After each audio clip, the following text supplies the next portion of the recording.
Bienvenidos a la clase de Escuela Dominical de Adultos.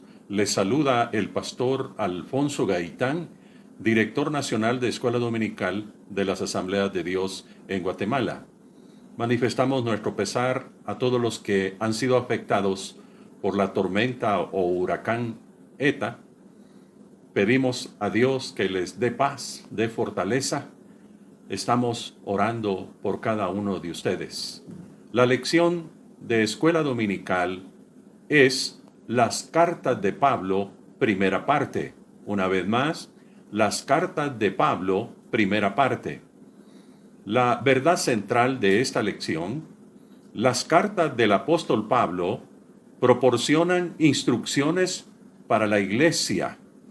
El versículo clave de esta lección se encuentra en Romanos capítulo 1, versículo 16. Es un versículo muy conocido por todos nosotros que dice: porque no me avergüenzo del evangelio, porque es poder de Dios para salvación a todo aquel que cree, al judío primeramente y también al griego. Está la lectura en clase para que todos puedan participar y sean bendecidos en el nombre de nuestro Señor Jesucristo. En la introducción de esta lección, comenzamos diciendo que la gran historia del plan de Dios, revelada en Jesús, se convirtió en el centro del ministerio del apóstol Pablo. Él no solo predicó y comenzó a fundar iglesias, sino que también escribió cartas de instrucción y orientación a esas iglesias. En sus cartas, dirigidas a estas tres primeras iglesias, que es lo que vamos a estudiar en esta lección, en la primera parte, él corrigió una serie de creencias erróneas y también las condujo a grandes verdades. Podemos decir que estas cartas nos dan estudios muy ricos y profundos respecto a la naturaleza de Cristo y la salvación. En la primera parte de esta lección, justificados con Dios. En el capítulo 1, versículo 17 de Romanos, hasta el versículo 23, y después estaremos viendo el capítulo 3, versículo 20 al 24, ahí se ve la necesidad de ser justificados por Dios. El versículo 17 nos dice que en el Evangelio la justificación de Dios se recibe por la fe. Nos dice: porque en el Evangelio la justicia de Dios se revela por fe y para fe, como está escrito, mas el justo por la fe vivirá. Así que la necesidad de ser justificados por Dios es porque en el Evangelio la justificación de Dios se recibe por la fe, mas el justo por la fe vivirá. Porque la ira de Dios es revelada desde el cielo en contra de la raza humana por sus malas acciones. En el versículo 18 del capítulo 1 de Romanos dice: porque la ira de Dios se revela desde el cielo contra toda impiedad e injusticia de los hombres que detienen con injusticia la verdad. La necesidad de ser justificados se ve porque la gente no tiene excusa delante de Dios. En el versículo 19 nos dice: porque lo que de Dios se conoce les es manifiesto, pues Dios se lo manifestó, porque las cosas invisibles de Él, su eterno poder y deidad, se hacen claramente visibles desde la creación del mundo, siendo entendidas por medio de las cosas hechas, de modo que no tienen excusa, pues habiendo conocido a Dios, no le glorificaron como a Dios, ni le dieron gracias, sino que se envanecieron en sus razonamientos, y su necio corazón fue entenebrecido. Profesando ser sabios, se hicieron necios, y cambiaron la gloria del Dios incorruptible en semejanza de imagen de hombres corruptibles, de aves, de cuadrúpedos y de reptiles. Es necesario. La gente no tiene excusa delante de Dios. Una de las cosas que revela la existencia de Dios es su creación.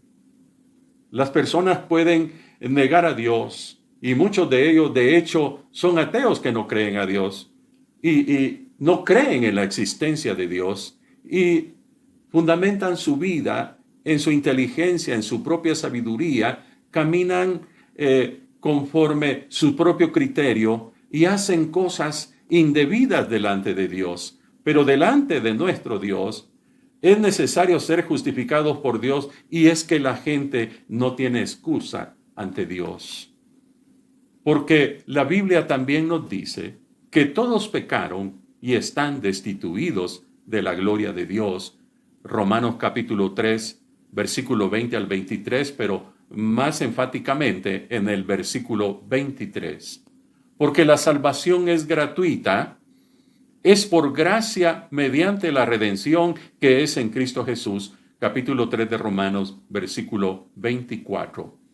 Los beneficios de ser justificados por Dios, según Romanos, capítulo 5, versículo 1, versículo 6 al 8 y capítulo 8, versículo 1 al 2, nos dice, justificados pues por la fe, tenemos paz para con Dios por medio de nuestro Señor Jesucristo.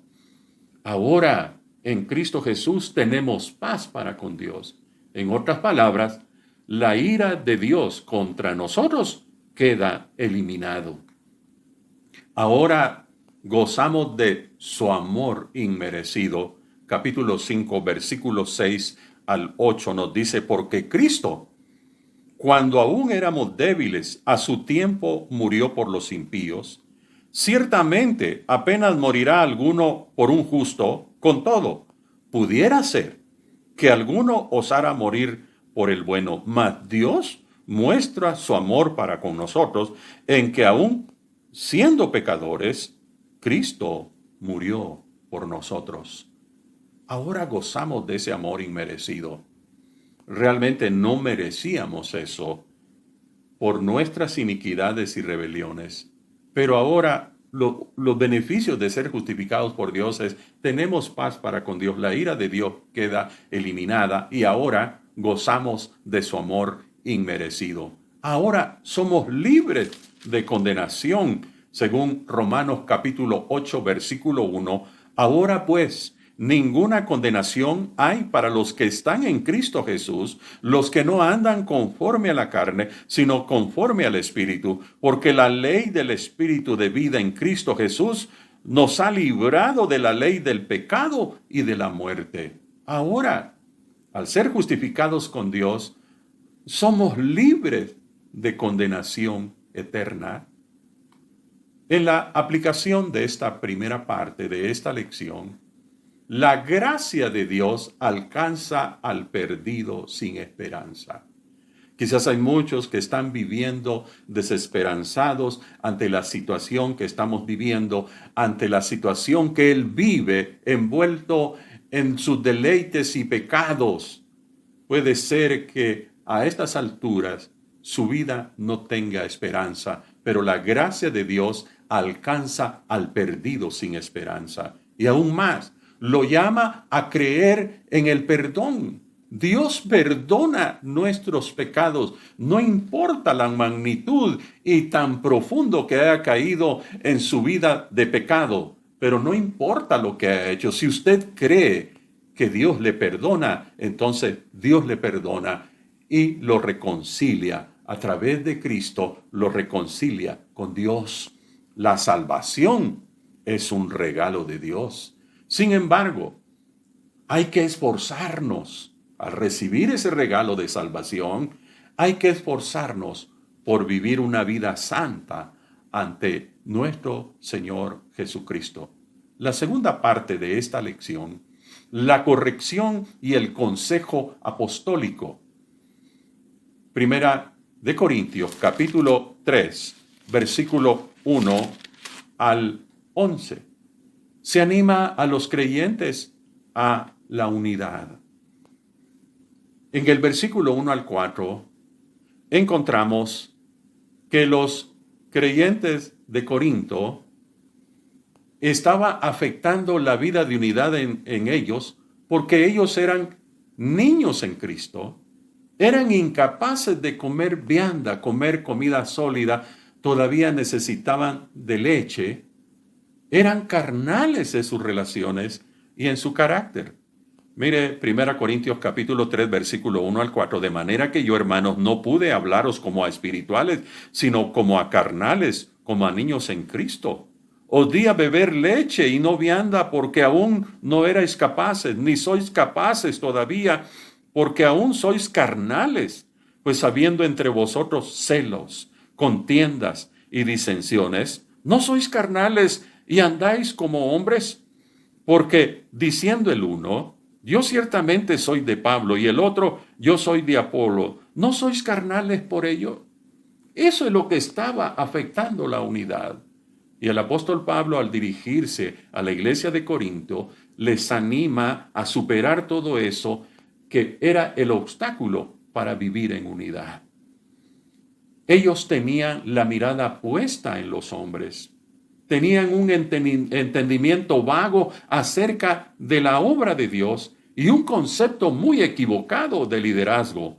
Versículo 5. ¿Qué pues es Pablo? ¿Y qué es Apolos? Servidores por medio de los cuales habéis creído, y eso según lo que a cada uno concedió el Señor.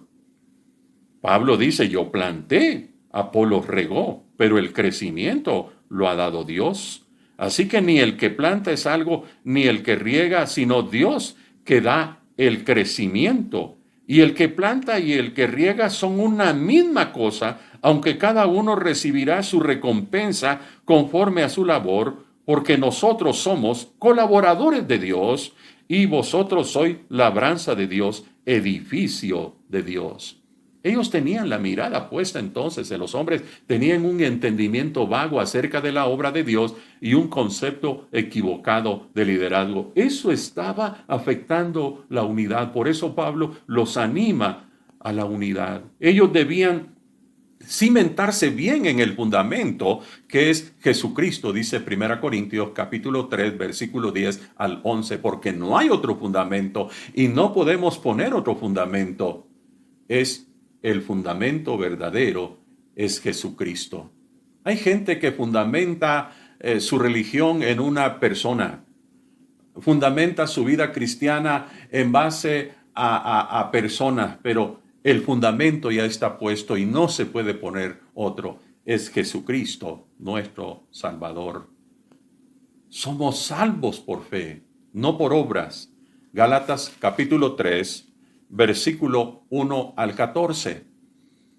Ellos siguieron, lamentablemente, los de Gálatas, un evangelio diferente. Entonces, el apóstol Pablo comienza a confrontarlos y a decirles, ¿ustedes recibieron el Espíritu Santo por la ley o por la fe en Cristo? Y la respuesta era que no fue por guardar la ley que recibieron el Espíritu Santo, sino por la fe en Cristo. Él también los exhorta diciendo, ¿cómo es posible que comiencen por el Espíritu, o sea, por el Evangelio de gracia, por el Evangelio del Espíritu Santo, y terminaran en la carne, o sea, en las obras de la ley? Él también les dice que en vano entonces sufrieron por el Evangelio, porque cuando ellos aceptaron a Jesucristo como su Salvador personal, sufrieron persecución por los de la ley. Entonces ahora que ellos volvían a querer ser salvos por las obras y no por la fe, entonces el apóstol Pablo les dice, en vano sufrieron por el Evangelio. Las señales y milagros, ¿fue por la ley o por el Espíritu? Y la respuesta es, fue por el Espíritu y no por las obras de la ley. Versículo 1 al versículo 5 de Gálatas capítulo 3. Ellos debían saber que la salvación es por la fe en Cristo. Ellos ponían como base de justificarse por el Evangelio, ser salvos por el Evangelio por obras, poniendo como ejemplo a Abraham. Pero Abraham fue salvo por fe y no por las obras de la ley, Porque Abraham no vivió en el tiempo de la ley fue después. La ley, en vez de salvar, dice la Biblia, que trae maldición. Aún más. Por eso Cristo asumió la maldición de la ley en la cruz, para que los gentiles alcanzasen la bendición de Abraham. Gálatas capítulo 3, versículos 6 al 14, usted puede leerlo detenidamente. La aplicación de esta segunda parte de la lección, podemos decir que la gracia de Dios permitió la participación humana en la obra de la iglesia. Ahora es tan importante los ministerios establecidos por Dios. Él nos rescató en su misericordia, Él nos alcanzó en su amor, Él nos perdonó, Él nos salvó y ahora nos da el gran privilegio por su gracia de servir en la obra de Dios. La gracia de Dios permitió la participación humana en la obra de la iglesia. Somos ministros establecidos por Dios, no por el hombre. Es Dios que nos ha llamado a servir en su obra.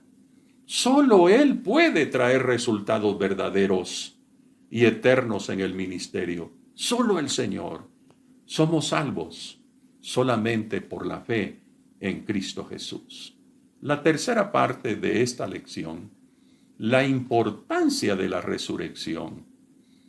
He dicho en las lecciones anteriores que eso marca la diferencia en lo verdadero y falso.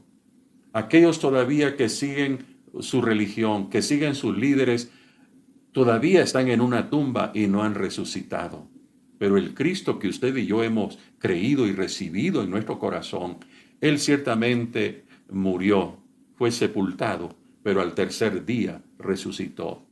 La resurrección de Cristo, 1 Corintios capítulo 15, en su versículo 12 y 13, la palabra del Señor nos dice de la siguiente manera: porque así como el cuerpo es uno y tiene muchos miembros, pero todos los miembros del cuerpo, siendo muchos, son un solo cuerpo, así también en Cristo.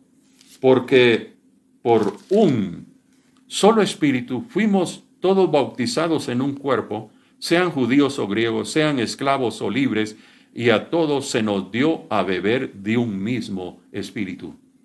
Su resurrección prueba que hay resurrección. Si Cristo resucitó, esa es la prueba, que hay resurrección. Si Cristo no hubiera resucitado, ¿qué hubiera pasado? ¿O cómo, en qué condición estuviéramos nosotros, que nosotros hemos creído en Jesucristo, le hemos aceptado en nuestro corazón como Salvador y Señor? Si Cristo no resucitó, vana es nuestra predicación. Ese fuera uno de los problemas si Cristo no hubiera resucitado. Vana sería nuestra predicación. Otro de los problemas, seríamos hallados falsos testigos si Cristo no hubiera resucitado. Otro de los problemas es que sería vana nuestra fe. Sería en vano poner una fe en alguien que estuviera muerto y no hubiera resucitado. Otro de los problemas, aún estaríamos en nuestros pecados, porque si Cristo no resucitó, no tenemos perdón de pecados. Aún más, otro de los problemas, los que murieron en Cristo perecieron si Cristo no resucitó. Si Cristo no resucitó, toda la vida cristiana sería una broma lamentable. Versículo 14 al 19. Pero tenemos buenas noticias. Jesucristo resucitó. Y si Jesucristo resucitó, vale la pena predicar.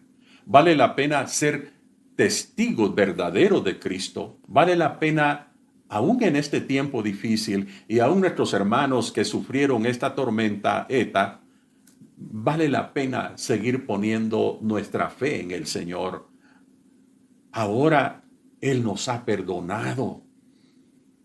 Aquellos que murieron en Cristo les guarda una esperanza gloriosa. Y si Cristo resucitó, entonces vale la pena vivir la vida cristiana. Su resurrección fue la primicia de nuestra resurrección. Veamos ahí el capítulo 15, versículo 20 de Primera de Corintios, nos dice: mas ahora Cristo ha resucitado de los muertos, primicia de los que durmieron es hecho. Porque por cuanto la muerte entró por un hombre, también por un hombre la resurrección de los muertos. Porque así como en Adán todos mueren, también en Cristo todos serán vivificados. Su resurrección es la primicia de nuestra resurrección. Si Él resucitó, también nosotros, que hemos recibido a Jesucristo, que hemos creído en este Cristo resucitado, si Él resucitó, también a nosotros nos espera la resurrección. La resurrección de los creyentes en 1 Corintios capítulo 15, versículos 50 al 58. Nadie puede entrar en la eternidad con su cuerpo mortal. Los muertos en Cristo, por eso, serán resucitados. Y los que están con vida serán transformados. Un cuerpo incorruptible, o sea, un cuerpo que nunca se enferma, un cuerpo inmortal, ya no moriremos más.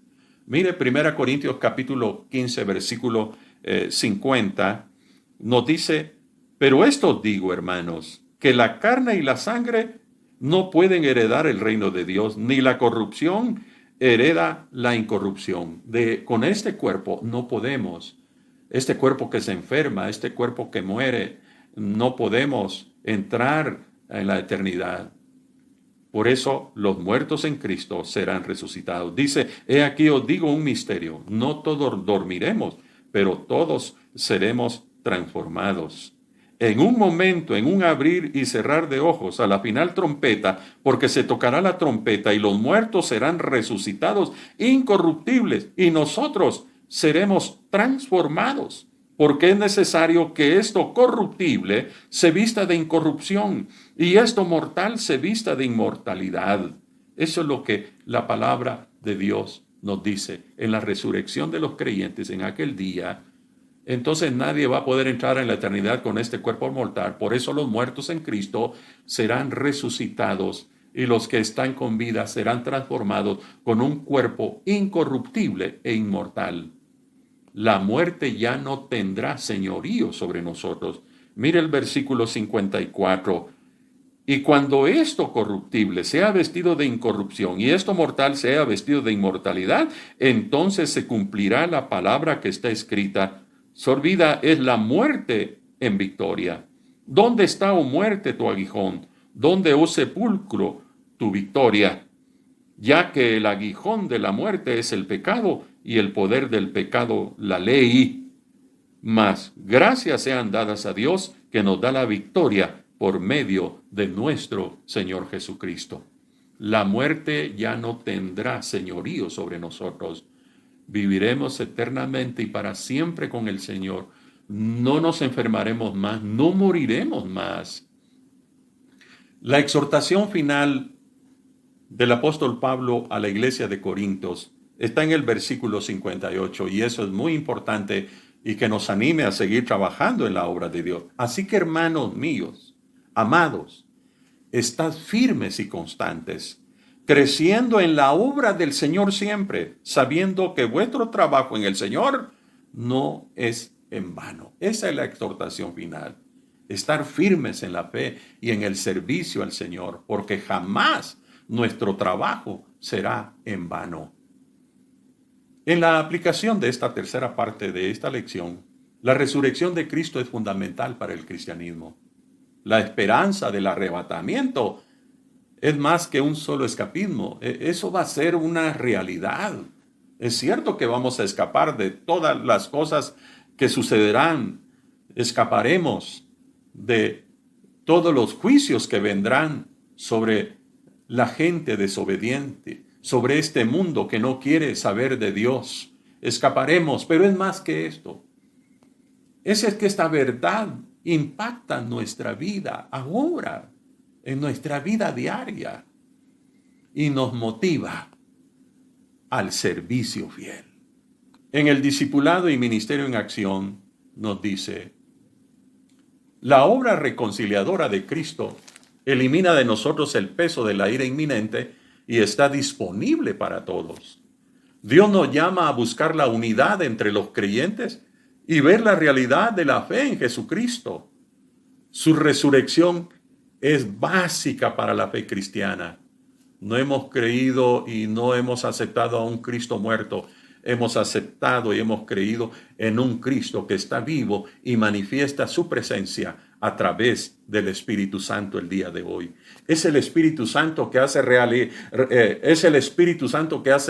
la presencia de Cristo en nuestra vida. No trate de ganar su relación con Dios. Más bien, sírvale con amor en respuesta a todo lo que Él ha hecho en su vida, que Él ha hecho por nosotros. Fue por su misericordia que nos alcanzó. Y ahora somos lo que somos y estamos en lo que estamos por la misericordia de nuestro Dios.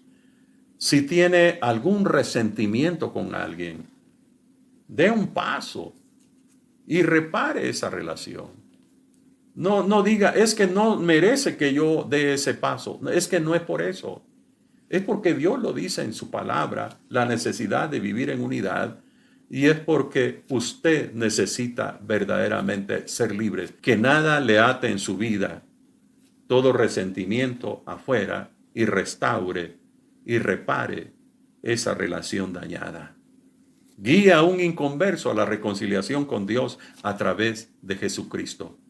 Termino diciendo lo siguiente: ninguna religión te salvará, porque ninguna religión murió por ti.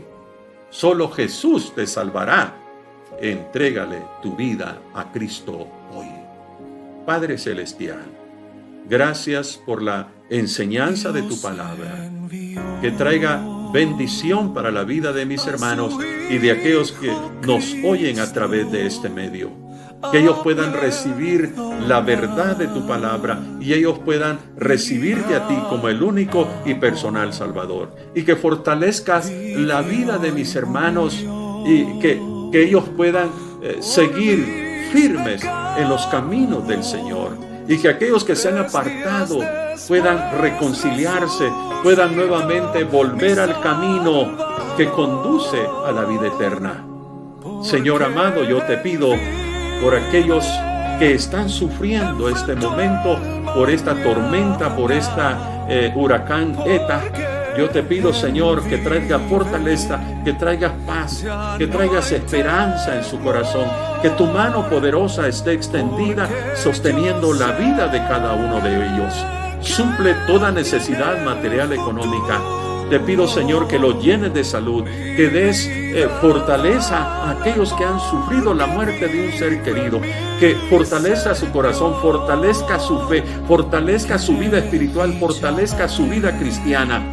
Levántalos en el nombre de Jesucristo y te pido, Señor, que des la sabiduría para afrontar todas estas situaciones que está viviendo nuestro hermano, pero sobre todo que la unción, que la presencia del Espíritu Santo no falte en la vida de ellos. Te pido por aquellos que vienen aceptando o reconciliando, perdona sus pecados, lávalos con tu sangre preciosa, inscribe su nombre en el libro de la vida, séllalos con tu Santo Espíritu, porque ahora te pertenecen, y sostén sus vidas para que ellos lleguen hasta el final de la carrera cristiana y puedan obtener la vida eterna en el nombre de Jesucristo. Te lo pido, mi Dios amado, y con el favor y con la bendición del Espíritu Santo. Amén y amén. Que Dios les bendiga a todos.